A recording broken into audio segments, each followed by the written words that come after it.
Issue 242. With Sonic and Oscara's body being faced with a flying whale invasion, he lampshades, "This is fast becoming the weirdest day of my life."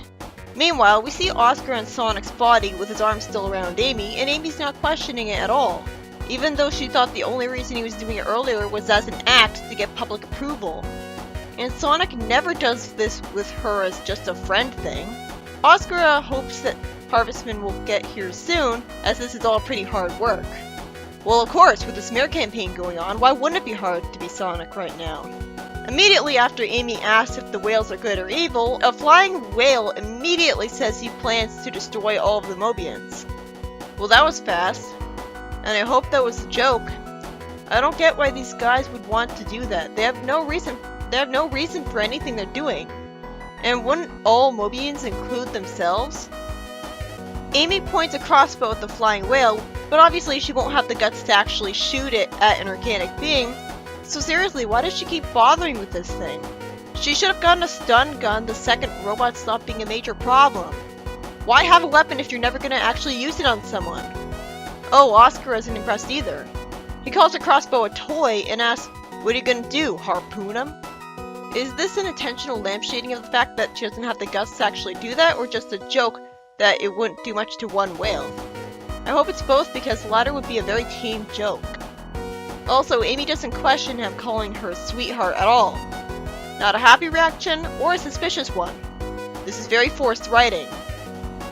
The whale sends a bunch of water to threaten some civilians, and Sonic grabs Oscar, demanding him to change him back, reasoning that only he can deal with this. Why does he think that? Sure, Oscar has no experience being a hero, but how do you think you get experience? And he has his super speed. I guess he's thinking that he's smarter than Oscar about this, but he should have made that more clear instead of it looking like just an ego thing of his. Then we see some water rushing and a water sound effect is seen, which briefly made me think that Sonic got switched back to normal. Because why would the water send Sonic away without also sending away the people he's holding in his grip? Oscar is still there. Someone across town asked someone with 4 arms to breathe into a breathalyzer, as I remember that Oscar had wanted a Harvestman to show up soon. So I guess that's who the guy who got caught speeding was last time. And he's muttering about species discrimination. Meanwhile, with Sonic in the ocean, he's taunted by the flying whale that water makes him uneasy. Okay, so did the whale do research on Sonic beforehand to know this? He seems too otherworldly with his text for knowing about that. And Sonic says that none of this feels real. Is this all a simulation? If so, then how could there possibly be multiple points of view that we're swapping between? If this is all just a simulation, then is Amy in the simulation too? Because she's finding out about the whales, and it's not like Sonic's there to witness her talking like that, so it's not like she's just a part of the simulation. And why would Grimer and Eggman bother creating this whole scenario with Oscar as a distraction for Sonic's mind instead of torturing him? The flying whale floods Metropolis, saying that everyone's going to drown and there's nothing he can do. Does he have a personal vendetta against Sonic? I guess he would, for being a hero when he wants to wipe out all Mobians, so this is like chaos flooding Station Square. And it's equally depressing here because everyone should have died. Though the ocean level can't be that high right now, since Sonic and Amy are standing in it just fine. Lamest flood ever. Oscar, playing it up, tells Amy that they should get engaged to symbolize the unity of Mobius in hard times. Amy looks exhausted, and after not being sure about what to say, stammering, she finally, just now, asks, "What the heck is wrong with your voice?" Voice? You mean the speech impediment? Or am I literally supposed to believe that Oscar still has his original voice? That would be extremely stupid because it'd immediately give him away and wouldn't make any physical sense. Also, she's questioning this and not the fact that he's suddenly asking for her hand in marriage. Anyways, before Amy can figure out things right away on her own, Sonic shows up and threatens him. Though he talks like a stereotypical villain for some reason, saying what is the meaning of all this, instead of just asking what's going on. Suddenly, Sonic accuses the whales of not being real as he punches Oscar, asking him why he's messing with his head. So Oscar was just brainwashing him. That makes a lot of sense as a way to provide a simulation for Sonic to be in. But again, we switched points of view. Oscar was alone, and he still saw the flying whales. I like that even when Sonic's angry at him, Sonic still calls him good looking. He isn't Sonic's body after all. Oscar explains that he's a psychologist for the Mafia family. He analyzes his enemies' mental weaknesses, and then uses his psychic powers to tear down their emotional wills one by one, so his mission is to drive him insane by playing on his fears, and once he's a mess, that's when he plans for Harvest Man to take him out while he's distracted. Why is he telling him this? He could have easily just played dumb and kept pretending he was Sonic in front of Amy instead of warning him that someone's trying to kill him. This is baffling. Also, his eyes are yellow. I guess I was believing earlier that I was just too far away from the screen to see them right, since there's a reason I have to zoom in on the text in the editing. It's because the text is pretty small otherwise. But no, it looks like swapping bodies with Sonic somehow changed his eye color. So again, nobody should have thought that it was really Sonic if they were close enough to him to clearly see his eye color. At the very least, everyone should have asked him if he was wearing yellow contacts and why. This is why you should never have villains that are impersonating people have visual differences from them. Oscar says that Sonic's uneasy around water and anything big and flying, and speculates that it's a trauma caused by Eggman's death egg. How did he know for an absolute fact that Sonic was afraid of all that? First of all, Sonic would never actually admit his fears to anyone but his closest friends, and not in public. In fact, all he said was that he was slightly nervous in front of Chaos. Second, he wasn't acting scared when he was in the water at all in this issue. And I never got the impression Sonic was afraid of things that were big and flying. Sure, he took the Death Egg seriously, but why wouldn't he? In-universe, I mean. I didn't take it seriously. Anyways, Oscar says that being unable to save people, as well as enemies with Sonic's powers and face, and watching Amy settle for someone else are all high on his phobia list. And getting a spider to kill Sonic was the icing on the cake. Oh, I was supposed to think Harvest Head was the spider? But he doesn't have 8 limbs. He has 6. And he's not the right color to qualify as a spider. Being unable to save people makes sense as a fear for Sonic. We see Johnny in the panel, and it's represented well in the flying whales taunting Sonic that he's unable to save anyone. And with his experience with not only Super Sonic, but also Metamorphia disguising himself as hedgehogs, one with super speed as well, why wouldn't he hate that? Though that's not something he's afraid of unless it's Super Sonic specifically. And that's because he's an invincible flying destruction causer, not because he's got his abilities and appearance. And finally, where did he ever get the idea that watching Amy settle for someone else was a genuine phobia of Sonic's? Sonic even blatantly said that he wouldn't mind Johnny taking Amy off his hands for him. Does he ship Sonic and Amy? Now I'd be fine if Oscar explained that he figured all of his fears out from guessing as a psychologist, but he isn't saying that. He talks like he knows that for sure. So it seems like he has no reason to know these are the fears of a guy who never tell anyone what his phobias even are. Also, Sonic doesn't immediately dismiss the idea that he wouldn't want Amy settling for someone other than him right away, which is, again, forced. I love the story, by the way. It's interesting to see Sonic being impersonated. It's just that sometimes it baffles me how transparent Oscar is and how overly competent he's been here. It looks like a red ant-like Mobian hit Oscar, and Oscar just taunted him about beating himself up. So that was bad. They should have kept Sonic the right color for that panel instead of having him be the same color as Harvest Guy. Sonic denies ever being afraid of those things. He says that he enjoys those challenges and has a blast. Cathartically lampshades, and I'm fed up with people assuming there's anything between me and Amy. Amy deadpans shortest engagement ever, and calmly points a crossbow at Zip. Considering how quiet Zip was being, not reacting to any of this, it makes sense that she'd realize he's not really Tails. So where is Tails?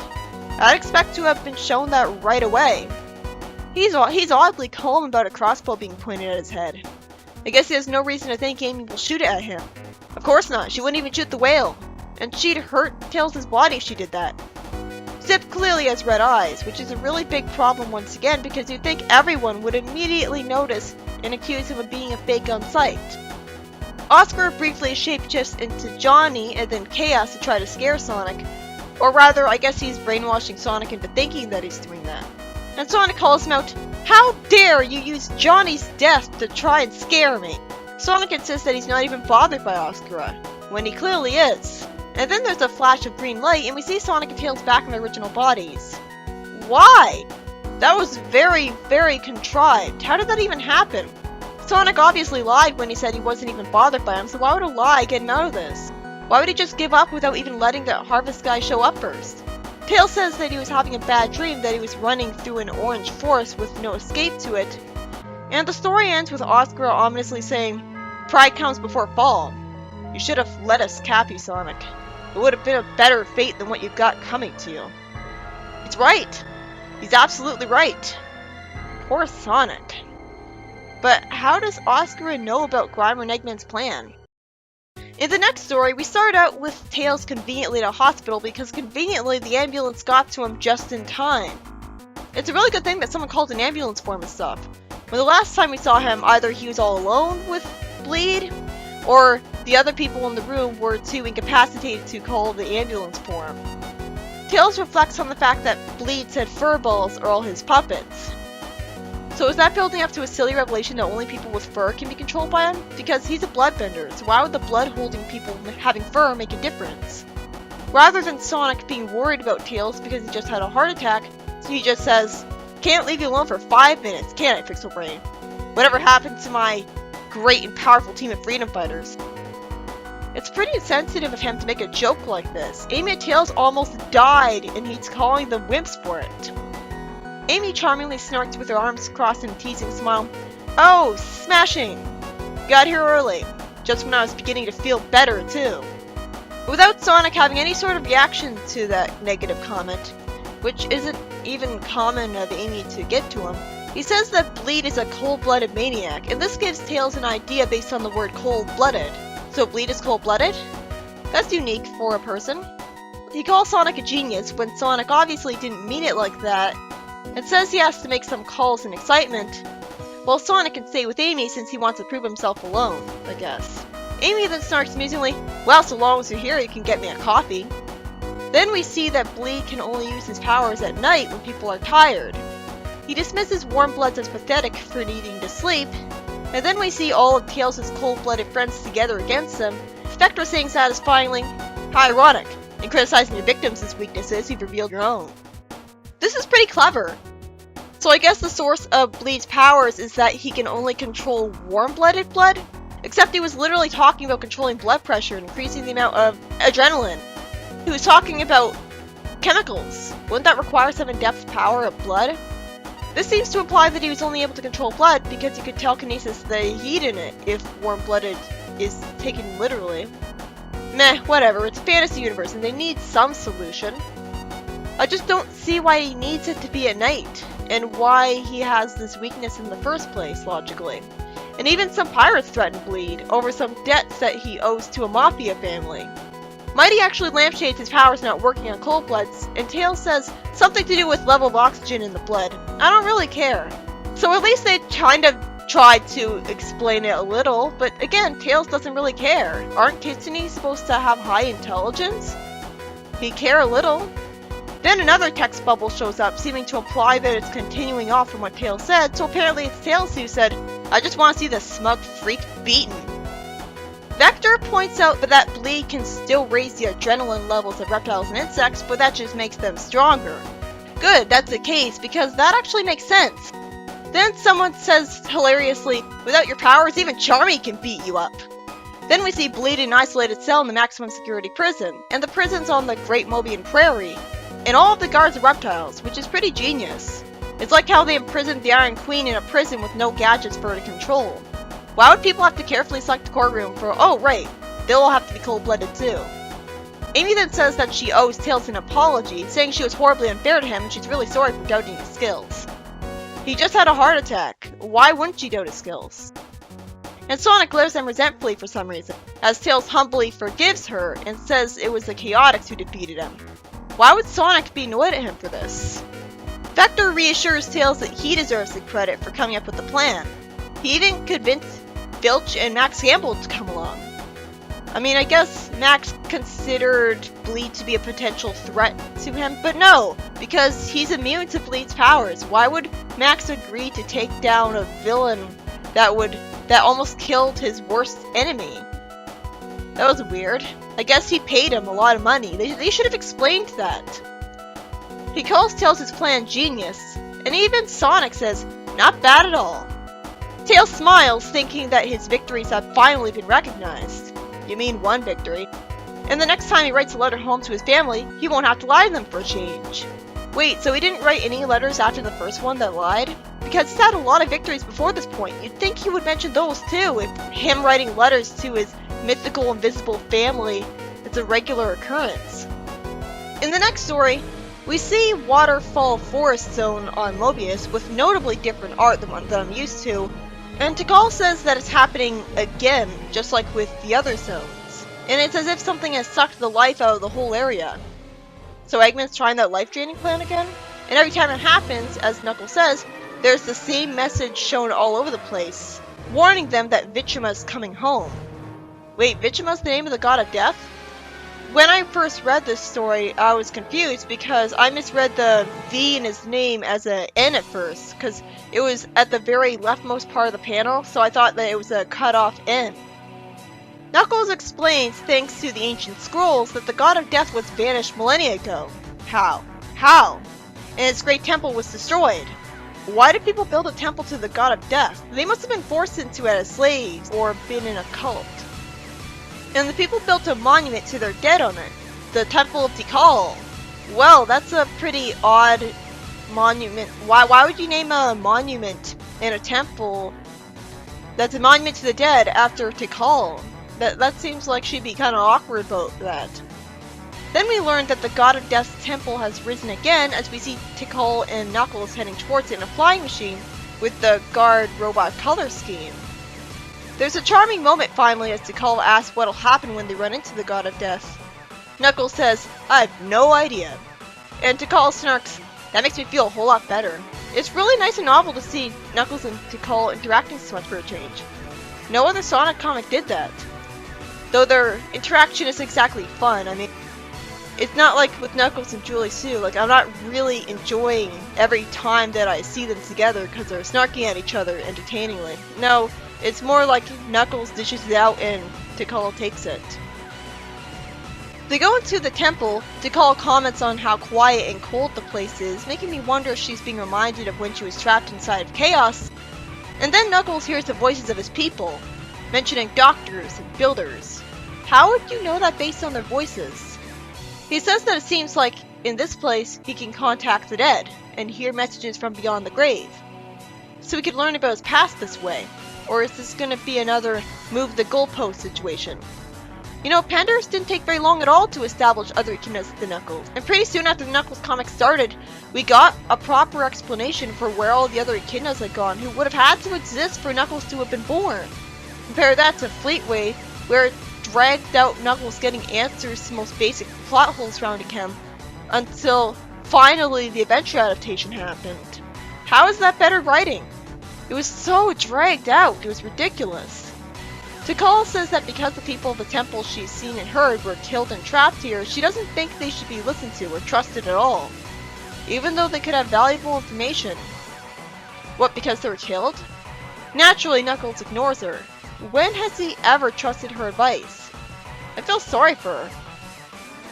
Most of the issue was written by Jamie J, with the third story by Ed Reynolds.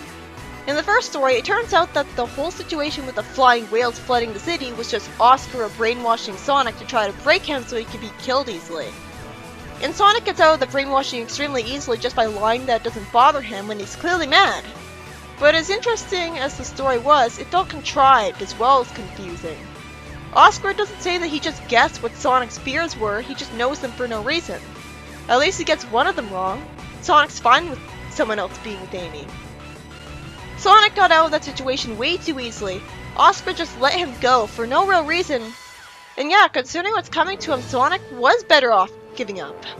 We'll have to wonder how Oscar would know that.